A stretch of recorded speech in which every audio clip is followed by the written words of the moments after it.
இங்க மேக்ஸ்ங்கிற ஒருத்தன் யூஸ்வலா அவன் தூங்குறத விட 2 நிமிஷம் அன்னைக்கு மட்டும் அதிகமா தூங்கிடுறான். அவன் கண்ணு முழிச்சு பார்க்கும்போது வெளி உலகம் டோட்டலா சேஞ்ச் ஆகி வெளியே பல கலவரங்கள் நடக்கிற விஷயம் அவனுக்கு தெரிஞ்சிருக்காது. உடனே டிவியை ஆன் பண்றான். அதுல சிக்னல் இல்லாததை பார்த்ததுக்கு அப்புறம் தான் ஏதோ தப்பா இருக்குதுன்னு உணர்றான். அவன் பால்கனி போய் பார்க்கும்போது அந்த பில்டிங்கை சுத்தி வெளியே எல்லாரும் வேகமா ஓடிட்டு இருக்கிறத பார்த்து ஷாக் ஆகுறான். மக்கள் எல்லாரும் பைத்தியக்காரங்க மாதிரி ஒருத்தர் மாத்தி ஒருத்தர் பயங்கரமா அட்டாக் பண்ணிட்டு இருக்காங்க. அதை பார்த்த பயத்துல அவனோட கால்கள் எல்லாம் நடுங்கி போய் அப்படியே அவனோட ரூமுக்குள்ள வந்து விழுந்துடுறான். அப்போ திடீர்னு ஒருத்தன் வேகமா அவனோட ரூமுக்குள்ள வந்துடுறான்.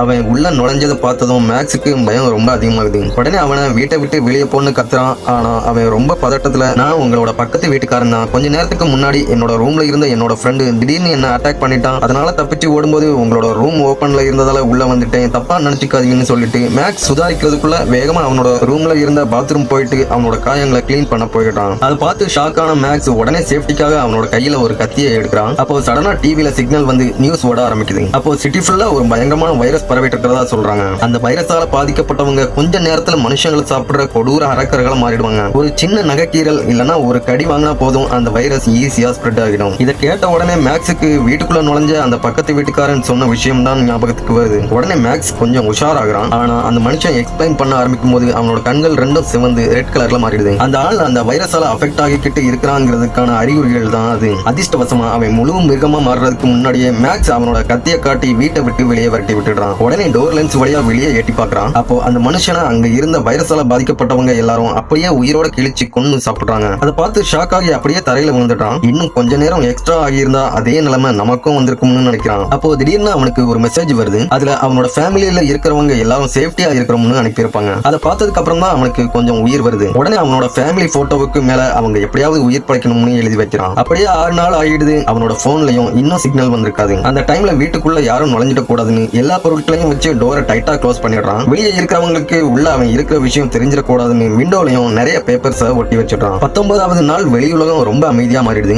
எந்த மனுஷங்க சத்தமும் கேட்கலாம். ஆனா அந்த அமைதியா அவனுக்கு பயத்தை உண்டாக்குது. இன்னும் எத்தனை நாள் இப்படி உயிரோட இருக்க முடியும்னு அவனோட மனசுக்குள்ள நிறைய கேள்விகள் ஓட ஆரம்பிக்குது. 20வது நாள் திடீர்னு அவன் வீட்டோட பாத்ரூம்குள்ள ஒரு சத்தம் கேட்குது. உடனே அவன் கையில ஒரு ஆயுதத்தை எடுத்துட்டு பயத்துல அந்த பாத்ரூமை நோக்கி போயிட்டு இருக்கான்.